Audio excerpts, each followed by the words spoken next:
जय हिंद दोस्तों, कैसे हैं? उम्मीद करता हूं आप सभी अच्छे होंगे। आपकी तैयारी प्रिपरेशन बहुत ही अच्छी तरीके से चल रही होगी। स्वागत करता हूं अपने चैनल, अपने परिवार बीएल एजुकेशन मोटिवेशन के अंदर, अपने Telegram channel BL education and motivation के अंदर। जैसा कि आपने देखा है कि आपका सेंटर और city Rajasthan police constable exam के लिए जो 2 जुलाई को होना है, उसके लिए आपके सामने घोषित हो गई है और आपको शो भी करने लग गया है। तो दोस्तों, ये तो हो गई हमारी इंफॉर्मेशन कि हमारे पास में सिटी और सेंटर और लोकेशन वगैरह हमारे पास आ गया है, ताकि हम निश्चिंत हो जाए कि हमें यहाँ जाना है एग्जाम देने के लिए और वहां जाकर हमें एग्जाम अपना देना है। दूसरी बात दोस्तों ये कि आपका ये एग्जाम है, ये कितनी पारियों में होगा। ये एग्जाम है आपका एक ही पारी के अंदर होगा, 8 बजे से लेकर 10 बजे तक।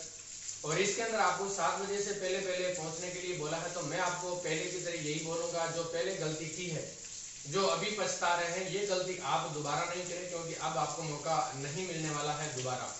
तो आप कम से कम एग्जाम सेंटर पर 1 घंटा पहले सेंटर पे बुलाया है डिपार्टमेंट ने, तो आप कम से कम 2 घंटे पहले पहुंचे। इसी हिसाब से प्रिपेयर होकर आप अपने घर से निकले या वहां पे जाके स्टे करें, ताकि आप टाइमली पहुंचे। और टाइमली पहुंचेंगे तो आप निश्चिंत रहेंगे, आप स्ट्रेस लेस रहेंगे और आप अपना जो फोकस है वो अपने एग्जाम के अंदर कर पाएंगे। दूसरा हमारा है कि क्या करें कि हमारा स्कोर है वो अच्छा हो।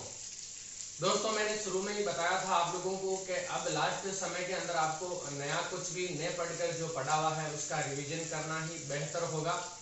आगे भी मैंने यही बताया था, अभी भी मैं यही बता रहा हूँ, क्योंकि जितना भी आपने पढ़ा है उसका आप रिवीजन करने की कोशिश करें, उसको बार बार देखें, उसको बार बार पढ़ें, ताकि आपको जो पढ़ा हुआ है वो बैक मेमोरी के अंदर चला जाए और आपको लॉन्ग टर्म में याद हो जाए। इसके बाद में अच्छे स्कोर करने के लिए जो पेपर हमारा अटेम्प्ट करने की जो स्ट्रेटेजी है, जो मैंने पहले भी बताई थी, और जिन्होंने भी अप्लाई किया है रियल में ही उन्होंने अच्छा स्कोर गेन किया है। आप पेपर को कम से कम, भले ही पेपर लेंदी आए कोई दिक्कत नहीं है, लेकिन आप मॉडल पेपर अगर आपने निकाले है, क्विज आपने निकाली है, टेस्ट सीरीज अगर आपने दी है, तो आपका टाइम मैनेजमेंट 100% हो गया होगा। तो आप पेपर को कम से कम 2 राउंड के अंदर कंप्लीट करें, कम से कम 2 राउंड के अंदर। पहले राउंड के अंदर आपको वही क्वेश्चन अटेम्प्ट करना है जिसको आपको बिल्कुल देखते ही उसका आंसर आ रहा है। सेकेंड राउंड के अंदर आपको 2 ऑप्शन में से एक को एलिमिनेट करके आपका आंसर निकालना है। दोनों राउंड के अंदर अगर आपका 120 प्लस या 110-15 प्लस अगर स्कोर बन रहा है, तो मेरे अकॉर्डिंग आप रिस्क नहीं लें। और अगर आपका इससे कम बन रहा है तो आप 10-15 क्वेश्चन की रिस्क ले सकते हैं थर्ड राउंड के अंदर, जिसमें से 3 ऑप्शन में से एक को आपको एलिमिनेट, 2 को एलिमिनेट करना पड़ेगा। और ये आप तभी कर पाएंगे, थोड़ा सा आपको मनन करना पड़ेगा क्वेश्चन के ऊपर। दूसरा, आपको सबसे ज्यादा जो ध्यान रखने वाली बात है वो ये है कि आपको एग्जाम के अंदर जो रीजनिंग है वो लेंथी आ रही है, मैंने देखा है और आप लोगों ने बताया है। तो आप कम से कम जीके का पोर्शन से शुरू करें और रीजनिंग को लास्ट में करें। रीजनिंग को लास्ट में करेंगे और शुरू से अगर आप जीके या बाकी जो इजी सब्जेक्ट है इनको अगर लेंगे तो आपका जो टाइम है वो बचेगा और मैनेजमेंट होगा। नहीं तो आप रीजनिंग के एक क्वेश्चन में फंस जाएंगे कि नहीं, इसको करके ही सोल्व करके ही आगे बढ़ूंगा, तो ऐसे करके आपको पता भी नहीं चलेगा और आपका टाइम निकल जाएगा और बाकी जो क्वेश्चन आपको आते हुए क्वेश्चन भी छूट जाएंगे।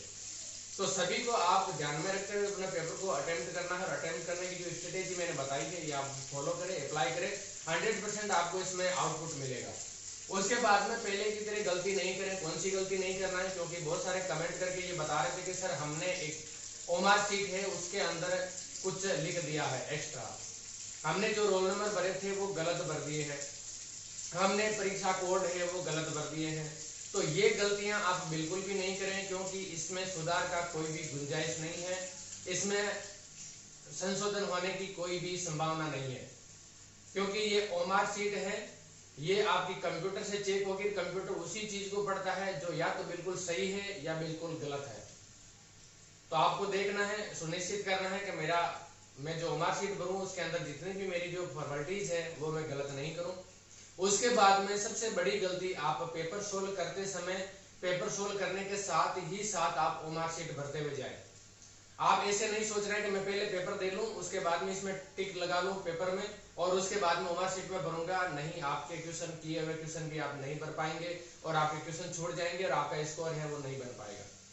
तीसरी चीज आपको ध्यान रखना, कम से कम आपकी एक्यूरेसी है 95 से अबाउ रहे आप अटेम्प्ट करते समय क्वेश्चन, और क्वेश्चन अटेम्प्ट पूरे करने के बाद में भी आपकी ये एक्यूरेसी बनी हुई रहनी चाहिए।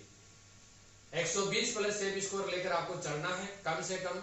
इससे पहले भी मैंने यही बताया था, अभी भी यही बता रहा हूँ, 120 प्लस आपको सेफ स्कोर लेकर चलना है, क्योंकि ये रिक्वायर है और आपको अच्छा सा मौका मिल गया वापस पेपर तैयारी करने की। तो अभी जो 2 जुलाई को पेपर होने वाला है, इनके लिए ये पेपर बहुत ही अच्छा जाना चाहिए। और अगर ये पेपर भी अगर आपके साथ में अगर अच्छा नहीं गया, तो आप ये सोच लीजिए कि आप अपने लक्ष्य को, आप अपने टारगेट को लेकर गंभीर नहीं है, सीरियस नहीं है। उम्मीद करता हूं आपको समझ में आया होगा, आप ये फॉलो करेंगे और जरूर सफल होंगे। In advance best of luck. जय हिंद, जय भारत।